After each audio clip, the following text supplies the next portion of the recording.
सहारा fish company Patan मित्रांनो 17/7/2026 वार शुक्रवारसाठी मित्रांनो फ्रेश माल आलेला आहे। आणि काय माल आलाय ते जरा दाखवतो तुम्हाला, लक्षात घ्या। टोळ मासा जरा जवळनं बघू शकताय, एकदम फ्रेश आहे, क्वालिटी नंबर 1 आहे। माल कमी आहे, लवकर यायचं आणि लवकर घेऊन जायचं, लक्षात घ्या। काटे बांगडा भरपूर आहे, लक्षात घ्या। एकदम फ्रेश आहे, एकदम फ्रेश कोळंबी जबरदस्त पाटणकरांची आवडती, एकदम फ्रेश, लक्षात घ्या। लवकर यायचं आहे, लवकर, माल कमी आहे। कोळा बांगडा सुद्धा आहे, फ्रोझन मध्ये जास्त आहे, भरपूर आहे। फ्रेश मध्ये थोडासा कमी आहे, लक्षात घ्या।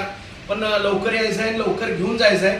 सहारा फिश कंपनी पाटण मध्ये फ्रेश मासे खाण्यासाठी यायचं आहे आणि हा व्हिडिओ आमच्या असंख्य ग्राहकांपर्यंत शेअर करायचा आहे। लाईक नक्की करा, कमेंट्स मध्ये सांगा, फॉलो करा। मासे खावानी मस्त रहा। धन्यवाद।